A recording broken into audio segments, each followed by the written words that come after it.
노다지 썰전. 오늘 저희가 주목할 기업은요, 바이오 소부장, 그러니까 바이오 공정에 필요한 소재, 부품, 장비를 만드는 마이크로 디지털입니다. 이 회사가 최근 5년간 연평균 50%라는 상당히 높은 고정장을 기록하면서 외형을 키웠고요. 특히 이제 고마진 소모품 중심 사업 구조로 바꾸면서 해외 시장을 아주 적극적으로 공략하고 있습니다.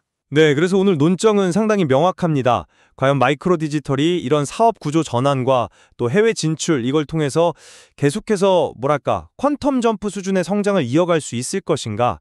아니면 최근에 다시 좀 적자 규모가 커진 부분이라던가 그 소모품 매출이 본격화되는 게 좀 지연될 가능성, 이런 내재된 위험 요인이 더 크게 작용할 것인가? 이 부분이죠. 저는 마이크로 디지털의 성장 전략이나 시장 기회를 고려했을 때 지속적인 성장을 충분히 좀 기대해 볼 만하다.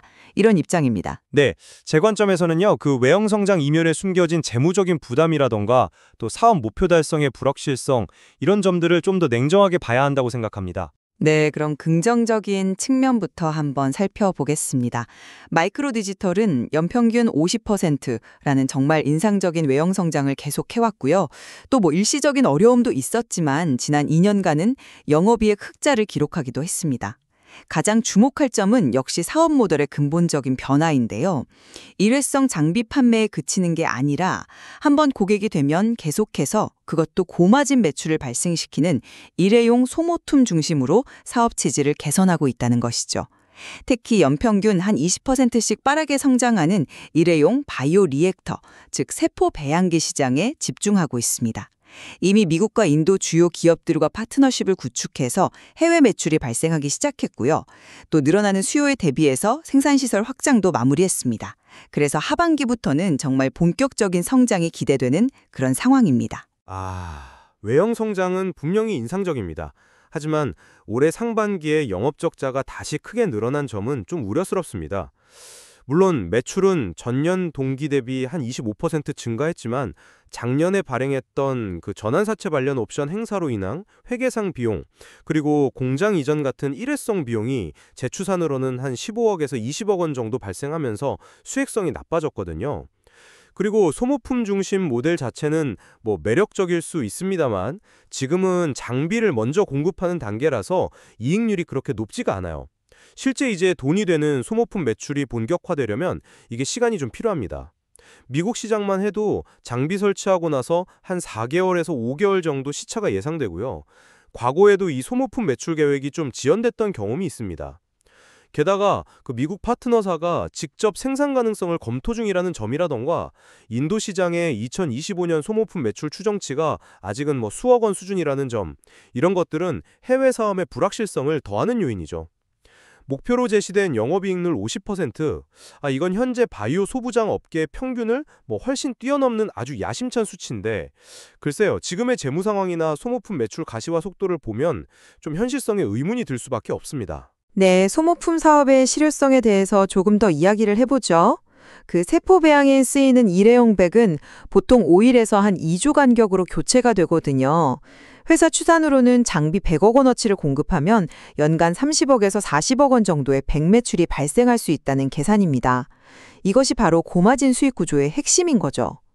그리고 최근에 출시한 세포 분석 시스템 신제품 DXIBC라고 있는데 이것도 역시 소모품을 함께 사용합니다. 근데 이게 시장 반응이 좋아서 하반기 대기 수요만 해도 40억 원에 이른다고 해요. 이건 소모품 비즈니스가 순조롭게 진행되고 있다는 증거 아닐까요? 그 잠재력에는 동의합니다. 하지만 문제는 역시 시기입니다. 장비 보급 초기에는 마진이 낮고 실제 소모품 매출까지는 말씀하신 대로 시차가 존재한다는 거죠. 미국은 4~5개월 걸리고 인도는 즉시 발생한다고 해도 2025년 예상 규모는 아직은 작습니다. 과거에 매출 계획이 지연된 사례도 있었고요. 말씀하신 영업이익률 50% 달성, 과연 이게 언제쯤 가능할까요? 지금은 어떻게 보면 장비 보급에 좀 집중하는 그런 투자 단계라는 점을 고려해야 합니다. 그럼 해외 시장 성과로 좀 넘어가 볼까요? 미국에서는 이미 특허를 확보했고요. 현지 유통망을 가진 업텍이라는 회사와 협력해서 작년에 11억 원 규모의 첫 계약을 맺었고 지금 추가 계약 논의도 진행 중입니다. 인도의 경우에는 세계 최대 백신 제조사와 파트너십을 맺었죠. 작년에 11억 계약이 이어서 올해는 더 큰 규모의 계약이 기대되고요.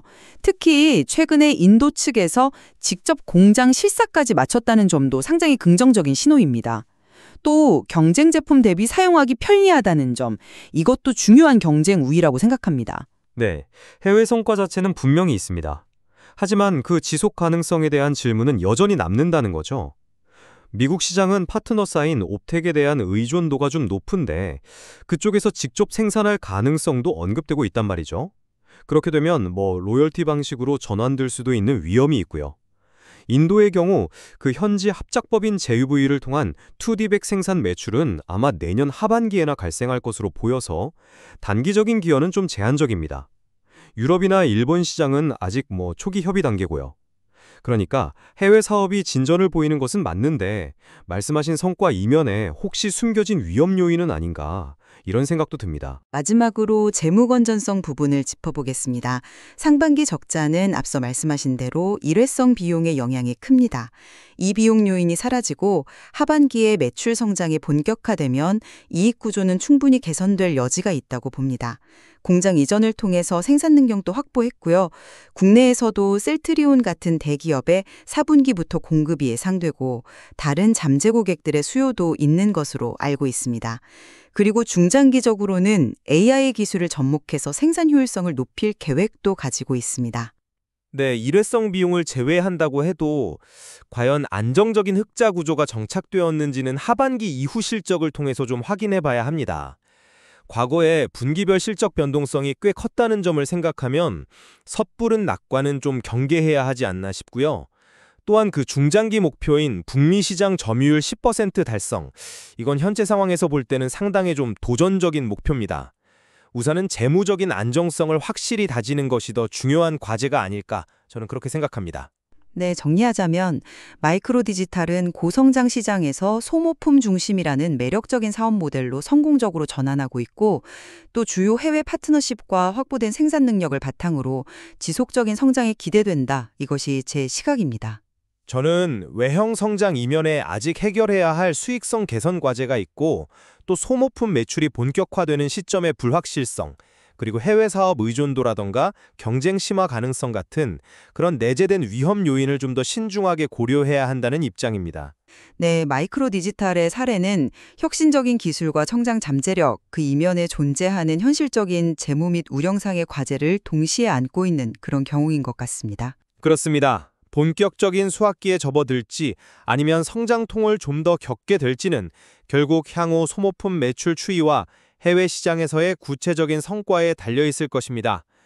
이 기업의 다음 행보를 계속 주목해 볼 필요가 있겠습니다.